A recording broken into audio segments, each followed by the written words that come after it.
I spent years as a humiliated son-in-law, slaving away at chores while being the family punching bag for every mistake. I wasn't even allowed to have an opinion on our future children and was constantly mocked in public. On the day they heartlessly kicked me out with nothing but the clothes on my back, I got a call from the wealthiest man in the country. I walked away from my delivery job and headed home in a luxury car, proving that the man they called a loser was actually the mysterious heir to a global empire. After I quit my job, the entire house went into a total meltdown. My mother-in-law, Mrs. Harrison, immediately started screaming that I was a worthless piece of trash. She kept ranting about how I was nothing but a deadbeat burden who took up too much space and brought in zero cash. My sister-in-law, Hannah, looked me dead in the eye and told me I wasn't even a real man because I lacked any sense of responsibility. Ava then slammed a pre-prepared divorce settlement onto the table in front of me with a cold stare. She told me she had originally planned to keep me around just to help raise the baby she had conceived with another man until his situation was stable, but now she couldn't stand the sight of me for another second. As I looked at their twisted and ugly expressions, a strange sense of relief washed over me. The reason was actually quite simple, and it was something none of them knew. I had quit my job because my grandfather, William Sterling, the wealthiest man in America, had finally tracked me down. He told me to leave my old life behind immediately so I could inherit his multi-billion-dollar business empire, Sterling Global. I stood outside the front door, trying my best to suppress the sheer adrenaline of becoming the heir to a massive fortune. My palms were drenched in sweat, so I wiped them against my jeans a few times to dry them off. Just as I reached for the handle, I heard voices coming from inside the house. A woman was shouting inside, complaining that I wasn't home yet and that she was starving. She yelled about how she had no idea what I did all day since I never brought home any real money. She said the house was falling apart and that she couldn't understand why they even kept someone as useless as me around. That was Mrs. Harrison, my mother-in-law. Even through the thick wood of the door, I could perfectly picture the look of pure disgust on her face. I glanced down at my watch and realized that my brief call with my grandfather had made me about 10 minutes late. Having grown up as an orphan, I had always craved the warmth of a real family. That was why after I married Ava, I agreed to move in with her mother, and her sister, Hannah. Living with 3 women was always a drama, and I was long accustomed to them ganging up on me. I usually just laughed it off, choosing to believe that their harsh words were just a facade and that they were truly good people deep down. Hearing those insults today, however, actually stung more than usual. Instead of opening the door, I lingered in the hallway to hear what else they had to say. I heard Ava let out a cold, sharp snort as she told her mother that she knew exactly how I was, claiming I was just a lazy slacker who looked for any excuse to avoid work.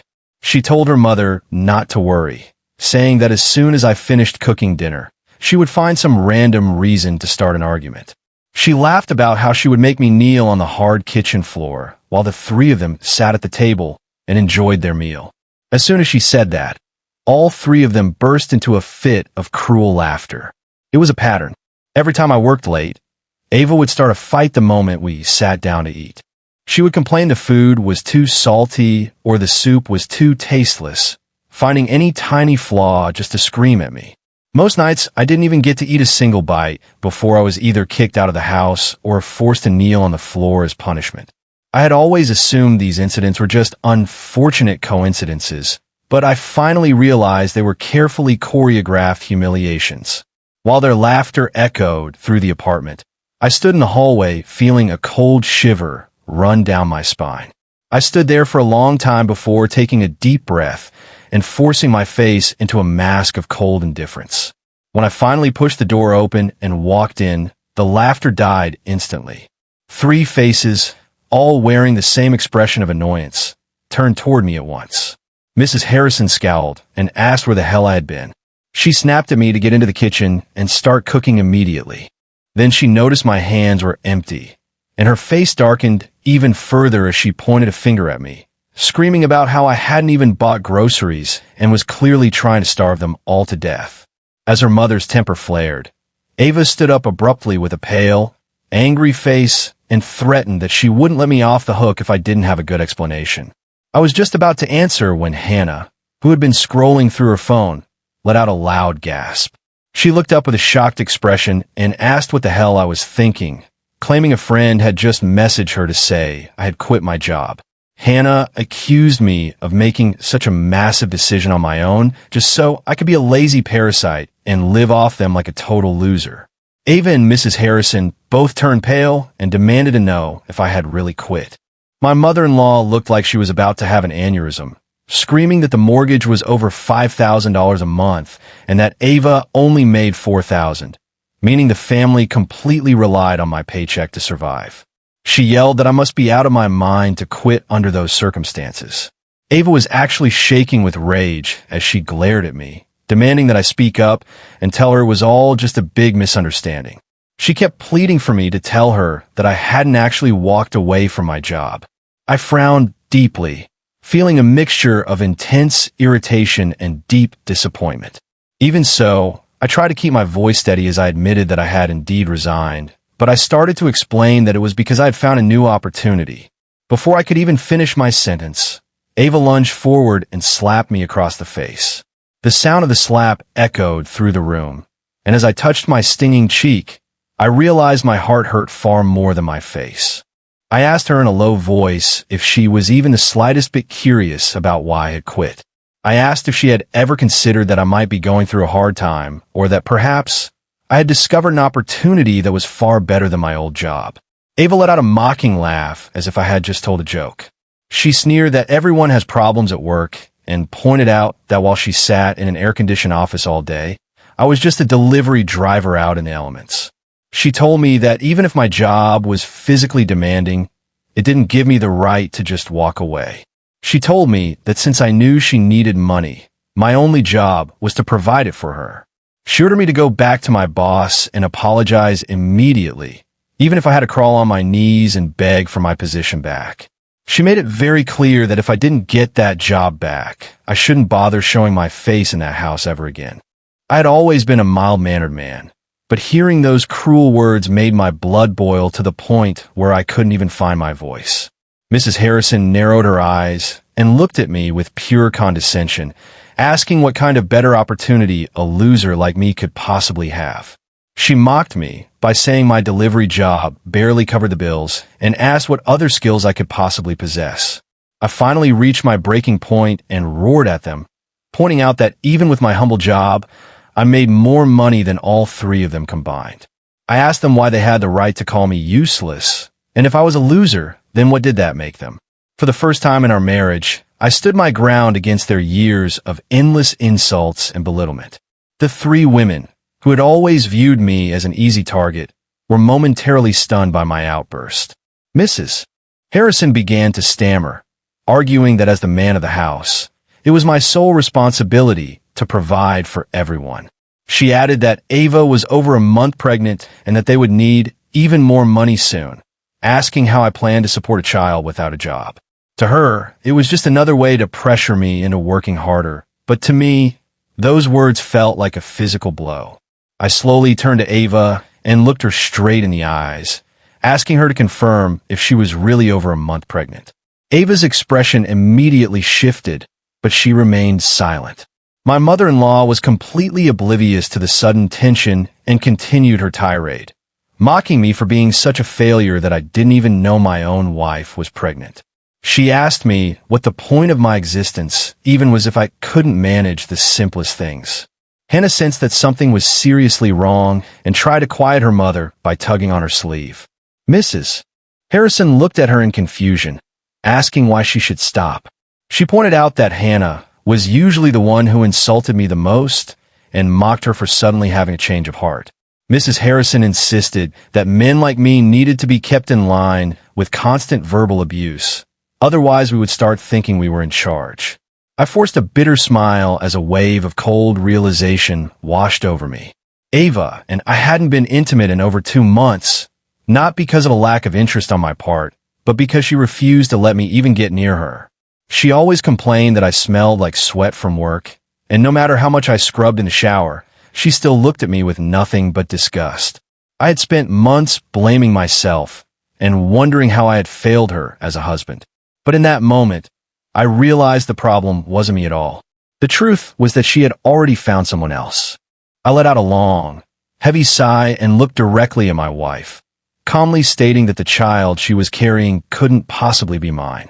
Mrs. Harrison started to scream another insult at me, but she stopped dead when she saw the guilty looks on Ava's and Hannah's faces. She went pale and clamped her hand over her mouth in shock. Ava gritted her teeth and coldly admitted it, asking me what I was going to do about it. She told me she had been sick of me for a long time, and that looking at me made her feel physically ill. Then she reached into her purse, pulled out a stack of legal papers, and tossed the divorce agreement at my feet. She confessed that her original plan was to keep me around as a servant while she recovered from the birth, and only then would she reveal the truth and divorce me. But since I had quit my job and no longer provided any financial value, she decided there was no point in waiting any longer. She told me we might as well end it right then and there. I reached down and picked up the papers, and as I skimmed through them, I couldn't believe what I was reading. The agreement stated that I would leave with absolutely nothing. Despite the fact that she was the one who cheated, she expected me to just walk away empty-handed. I couldn't help but let out a short, cold laugh at the sheer audacity of it. Ava spoke with a sense of entitlement, claiming that since the down payment had been paid using the engagement gift money I gave her, and the house was in her name before we married, it was legally hers. She conveniently ignored the fact that I had been the one paying every single mortgage installment since the day we moved in. She taunted me by saying that even if I tried to sue her, I didn't have the money to hire a lawyer because all of my savings were in her bank account. I stood there in silence, realizing how foolish I had been. When I first met Ava through a mutual friend, I was so smitten that I had blindly agreed to every single one of her demands without a second thought. I had literally spent every cent I owned to help her secure that house before our wedding day, a move that her mother and Hannah had enthusiastically encouraged. Hannah chimed in now, telling me I should be grateful that her sister wasn't forcing me to pay child support for a baby that wasn't even mine. She argued that some men spend years raising children before finding out the truth, so I was actually lucky to know now. She even had the nerve to suggest that they had been generous to me because they never charged me rent while I lived in the house that I was actually paying the mortgage for. Hannah told me to stop acting like a victim and to stop being so ungrateful for their supposed kindness. Looking at their smug faces, I realized that every ounce of love and effort I had poured into this family had been a complete waste. I had worked myself to the bone to provide for them, treating Mrs. Harrison like my own mother and looking after Hannah as if she were my own flesh and blood. I had worked 2 jobs around the clock, never spending a dime on myself for decent clothes. Even the thermal shirt I was wearing was just something Ava had discarded because it was too big for her. In the freezing winter, I had delivered food without even a proper coat, leaving my hands and feet cracked and covered in painful frostbite just to save money for them. And this was my reward for all that sacrifice. I stood there staring at the scars from the frostbite on my hands, completely numb to the world around me. I had even forgotten I was holding the divorce papers. They took my silence as a sign that I was going to refuse the divorce and try to cling to my life in their home. Mrs. Harrison sneered and asked if I was too scared to sign the papers. She told me that since it was her daughter's decision to leave, I didn't have any say in the matter. She added that if I didn't want to be dumped like trash, I should have actually made something of myself instead of being a pathetic loser. Hannah tilted her chin up and looked at me with pure disdain, asking what I thought Ava had done wrong. She said the real issue was my own incompetence and that Ava was smart to find a better man rather than being stuck with a failure like me for the rest of her life. Ava's expression was a little softer than the others, though I couldn't tell if she felt guilty or if she just wanted me to sign the papers and disappear. She let out a weary sigh and told me we should just end things quietly. She claimed she knew I was still deeply in love with her and that this was hard for me.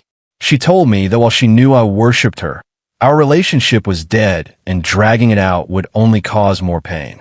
She made it clear that even if I were pathetic enough to raise another man's child just to stay with her, she didn't want her son growing up calling a failure like me his father.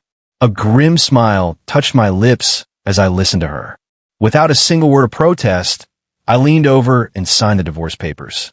As soon as the pen left the paper, I saw all three of them visibly relax. And for the first time that day, they all had genuine smiles on their faces. Ava tucked the signed papers away carefully and told me that since it was official, I could leave immediately. She reminded me to meet her at the courthouse the next morning to finalize everything. I simply nodded and took out my phone to call my driver, David, telling him to pick me up at the front of the building in something simple like the Bentley.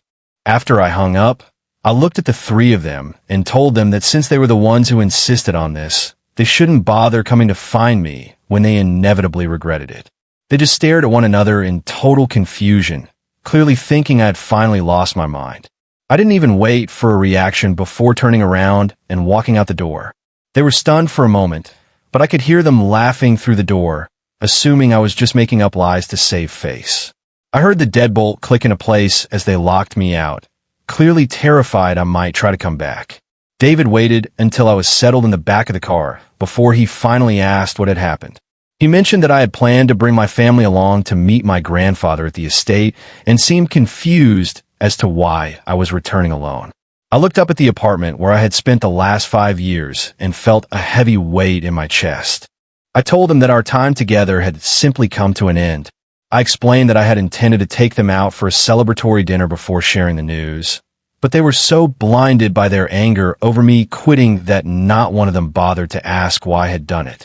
I realized that if even one of them had shown a shred of genuine concern, things might have turned out very differently.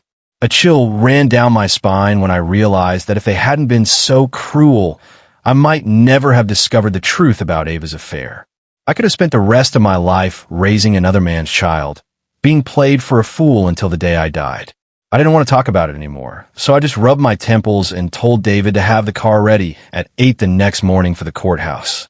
He could tell I was in a bad mood, so he took the hint and drove in silence. As I watched the city lights of New York blur past the window, I couldn't help but marvel at how much my life had changed in 24 hours. Yesterday, I was just a delivery guy worried about my customer ratings, and tonight, I was being driven home in a car that cost more than most people earn in a lifetime.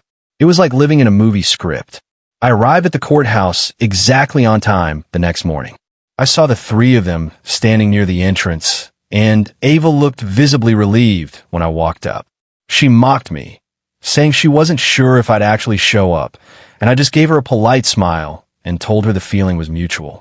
Ava rolled her eyes and brought up my phone call from the night before, mocking my mention of a Bentley. She told me she wasn't stupid enough to fall for such a pathetic lie, and that if I thought she'd beg me to stay, I was clearly delusional. I didn't even bother responding. I just walked past her to the clerk's window to finalize the paperwork. Mrs. Harrison and Hannah seemed a little surprised at how cooperative I was being. I heard my mother-in-law whisper to her daughter that even though I was a loser, I at least managed to clean up well for the occasion. Hannah started to study my outfit more closely, her brow furrowing in confusion. She whispered that she couldn't recognize the labels, but the quality of the fabric looked incredibly expensive. Hannah was obsessed with high-end fashion and could name every designer brand by sight, even though she could never afford them. There was no way she would recognize it. The suit I was wearing had been hand-stitched by dozens of world-class tailors in a single night. It was a bespoke piece that was far superior to anything found in a retail store. Before she could investigate further, the clerk announced that the divorce was official. As we were handed our final decrees, I felt a massive weight lift off my shoulders. I was finally free. The three of them were practically glowing with joy as they clutched their copies of the paperwork. I was just about to walk away and never look back when a young woman suddenly grabbed my arm. She looked incredibly excited as she asked if I was James, the long-lost grandson of the billionaire William Sterling. The moment the words left her mouth, the three women stopped their celebrating. A dead silence fell over them as they all stared at me in disbelief. I ignored my former in-laws and gave the girl a polite smile, confirming my identity but mentioning that I didn't think we had met. She apologized for her excitement and quickly handed me a business card, introducing herself as Anna, a reporter for the city news. I acknowledged her profession, but reiterated that we were strangers. Anna quickly explained that she wasn't stalking me. She had been at the courthouse for another story and happened to overhear someone mention my name, which prompted her to see if I was the man everyone was talking about. She asked if there was any chance of getting an exclusive interview with me and my grandfather. She explained that the entire country was fascinated by the story of the Sterling heir returning home. People were dying to know if I would be taking the reins at Sterling Global or if the company would continue to be run by outside executives. Anna mentioned that there was a lot of public interest in my life over the past 20 years and how I had been separated from the Sterling family. She said that my story could provide a lot of hope to other families who were still searching for their lost loved ones. She kept talking, explaining how an interview could truly inspire people and give hope to parents who had spent decades looking for their children. She was a typical reporter, firing off questions and statements so fast that I couldn't even find a moment to respond. When she finally paused for air, I started to give her an answer, but I was interrupted by a sudden burst of laughter from behind me. I turned around to see Ava and her family doubled over, unable to contain themselves. Hannah was clutching her stomach as she mocked me, saying I must be terrified of them not regretting the divorce.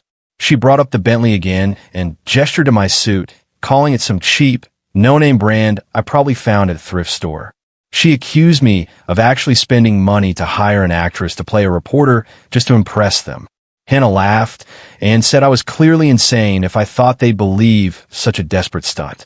She told me that Ava was so happy to be rid of me that she felt like celebrating with fireworks. I resisted the urge to roll my eyes at their stupidity. I had originally planned to decline the interview to keep a low profile, but after hearing their insults, I changed my mind. I looked at Anna and told her that I would be happy to do the interview. Before I could say more, Anna looked back and forth between me and Ava's family with a concerned expression. She asked me quite directly if I was there to divorce my wife because I had suddenly become a billionaire. She seemed worried that I was the kind of man who would abandon a woman who had stood by him during his poorest years. She asked if it was my grandfather's idea or if he had already arranged a marriage for me with some other wealthy socialite. I shook my head and told her that wasn't the case at all. I explained that after I found out about my inheritance, my first thought was to go home and share my new life with my wife and her family. I pointed out that she could see for herself how they treated me and explained that they were the ones who had demanded the divorce. I told her that I saw no reason to beg for the affection of people who clearly despised me. I noticed a brief moment of hesitation on Ava's face when she heard me say that. Ava knew me well enough to know I didn't have the money to hire actors for a prank. She looked like she was about to ask a question, but I ignored her and told Anna that the courthouse was too crowded.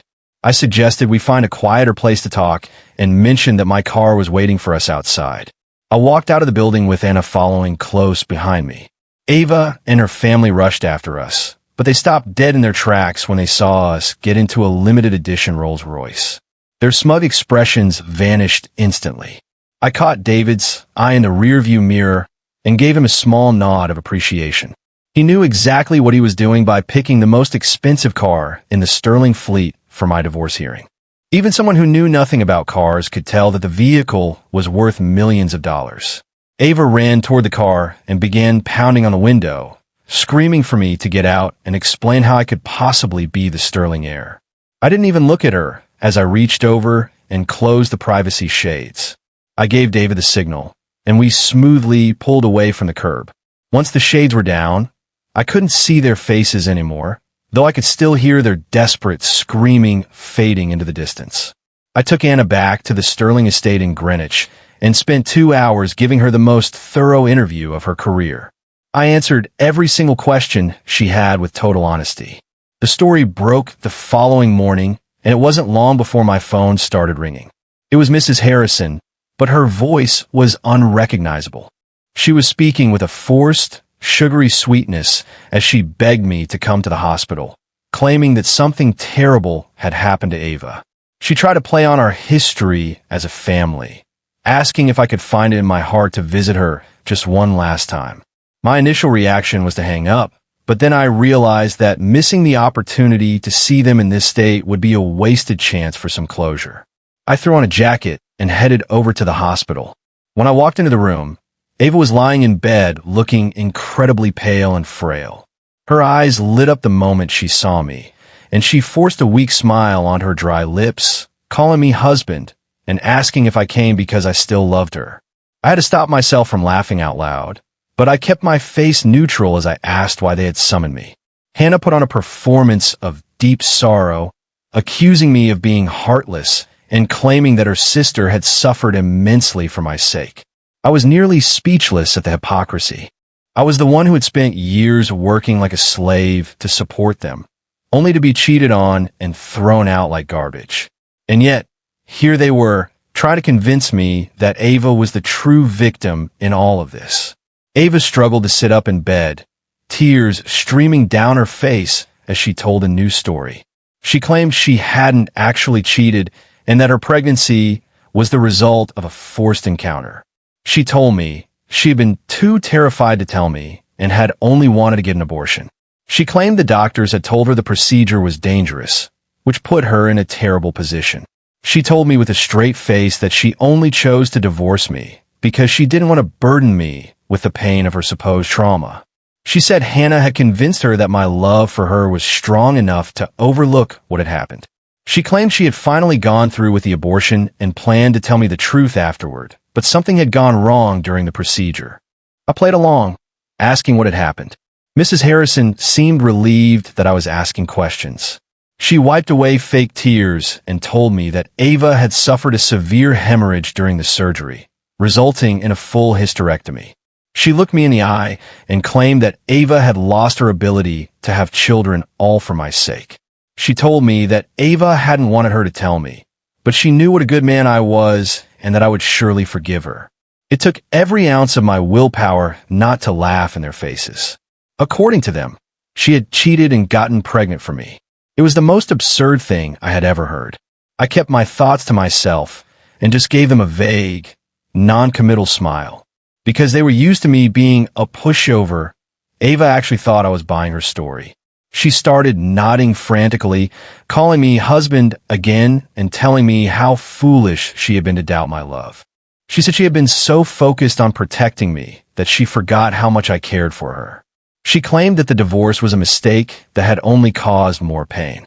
She told me that since she was a victim, I should be there to comfort her instead of walking away from the marriage. Hannah jumped in as well, urging me to see things from her sister's point of view and treat her like the victim she claimed to be. She told me that since we were family, I should just forgive and forget, moving past this little misunderstanding. Before I could say a word, Mrs. Harrison chimed in, saying she always knew I was a good man. She had the audacity to claim she had always treated me like her own son and that a man as kind as me would never hold a grudge over something so trivial. The three of them looked at me with expectant, pleading eyes, waiting for me to take them back. In that moment, all the years of repressed anger and bitterness inside me simply evaporated. It was replaced by a feeling of pure, unadulterated joy that I could feel rising up in my chest. I couldn't help myself and burst into a fit of genuine laughter. I asked them why their tone had changed so much from when they were calling me a useless loser. I told them that I hadn't forgotten a single word of their insults and offered to refresh their memories if they had somehow managed to forget. A heavy, awkward silence fell over the room as they struggled to find a response. I asked them if their sudden change of heart had anything to do with the fact that I was now the heir to the sterling fortune and the future CEO of a multi-billion-dollar company. They stood there, speechless and humiliated, as I told them to stop dreaming. I made it very clear that the only reason I had come to the hospital was to enjoy the spectacle of their desperate lies. I told them that I knew exactly who they were and what they were capable of. I told Ava that there was no chance of a reconciliation and that I would never take back a woman with no integrity. I then turned to Hannah and told her that I actually owed her a debt of gratitude. If she hadn't been so obsessed with spying on me through my former colleagues, they wouldn't have known about my resignation the moment it happened. I pointed out that if they had just been a little more patient and kind, they would be living in luxury right now. Mrs. Harrison's face turned a violent shade of red, and she suddenly lunged forward and slapped Hannah across the face. She screamed at her daughter, blaming her for sticking her nose into everything and causing them to lose out on a fortune. Hannah wasn't about to take that lying down, but since she was too afraid to hit her mother back, she turned her rage on Ava. She yelled that it was Ava's fault for making her spy on me in the first place so that Ava could carry on with her affair. She screamed that if Ava could have just kept her clothes on, they wouldn't be in this mess. Ava was already reeling from the surgery and the loss of the sterling fortune, and Hannah's accusation was the final straw. She screamed at her mother, reminding her that she was the one who had constantly called me a worthless loser and encouraged Ava to look elsewhere. Ava yelled that her mother was the one who told her to enjoy her youth while she could, because she would regret being stuck with me. She shouted that it wasn't fair to blame her now, especially since she was the one who had actually been married to me and shared a life with me. She accused her mother and sister of filling her head with toxic ideas about marriage being a trap and how men were just tools to be used for money. Ava screamed that the only reason she had behaved the way she did was because that was exactly how they had raised her to act. Her outburst turned the room into a battlefield as the three of them began screaming at one another. I stood there, thoroughly enjoying the chaos, and my laughter only grew louder as they descended into infighting. They finally realized I was just watching them like a reality show and stopped their arguing to glare at me. After a few seconds, Ava sneered at me and told me not to get too cocky. She claimed they had only called me there as a favor to give me one last chance to save my marriage. Since I had rejected her, she warned me that they were going to play dirty. Mrs. Harrison chimed in with a dark expression, telling me that I was going to regret ever crossing them.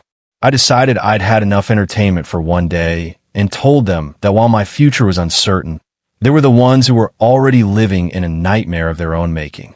I suggested that they were likely the ones filled with regret. Without another word, I turned on my heel and walked out of the room, still smiling. It didn't take long for me to realize that their threats weren't empty. Later that evening, I saw a trending topic on Twitter that stopped me in my tracks. It was a headline claiming that James Sterling had abandoned his pregnant wife and was a heartless monster. I clicked on the link and found Ava hosting a live stream on TikTok from her hospital bed. She looked even more frail and exhausted than she had earlier that day, clearly having applied makeup to look more sickly. Her mother and Hannah were sitting by her side, both wearing expressions of manufactured grief. Ava was sobbing into the camera, telling her followers that she couldn't understand why I was being so cruel. She claimed she had begged me to stay for the sake of our unborn child, but that I had heartlessly abandoned her. She sobbed that the stress of the abandonment had caused her to lose the baby.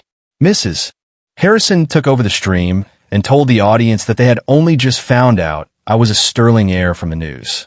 She accused me of dumping her daughter the moment I came into money, claiming that I now thought she was beneath me.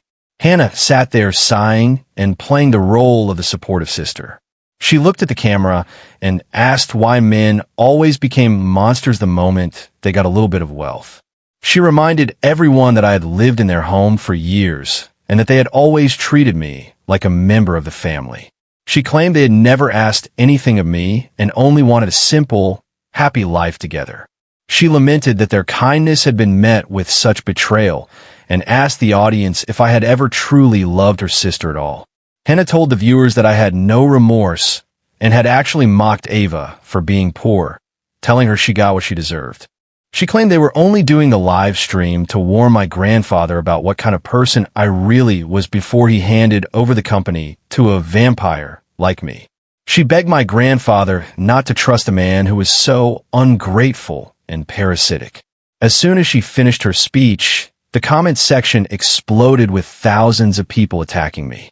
The entire screen was filled with messages calling me a monster and a deadbeat. The live stream went viral immediately, and my grandfather called an emergency meeting with his entire PR and legal team. Despite his anger at the situation, he took me aside and told me he knew I wasn't the man they were describing. He assured me that sterling men always took care of their families and that we would clear my name. The experts huddled together for a while, before one of the lead consultants admitted that the situation was tricky. He pointed out that the timing of the divorce, coming right after I was announced as the heir, made me look incredibly guilty to the general public. He explained that even if we proved Ava had initiated the divorce, people would just assume I had tricked her by pretending to be poor. The narrative would be that I had played a cruel game with her emotions from the very beginning. The lawyer added that the loss of the child was a major emotional point for the public. Since we didn't have immediate proof that the baby wasn't mine, people were going to side with Ava as the grieving mother. He warned us that completely clearing my name in the court of public opinion would be an uphill battle.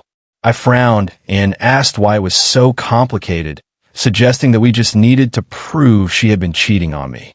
I took a moment to collect my thoughts and then laid out a step-by-step plan to uncover the truth. By the time I finished, the entire room was nodding in approval. William Sterling let out a sigh of relief and admitted that he had already started his own quiet investigation. He confessed that despite our blood connection, he had been worried that I might be too soft or too average to handle the pressures of the family business. He told me that seeing my decisiveness and strategic thinking gave him the confidence he needed to finally retire and leave the company in my hands. It made sense then why he hadn't just shut the story down immediately. Sometimes, even the most powerful people can be surprisingly cautious. One of the greatest perks of wealth is the incredible speed at which things get done. In a matter of hours, we had uncovered every single detail of Ava's lies and her affair.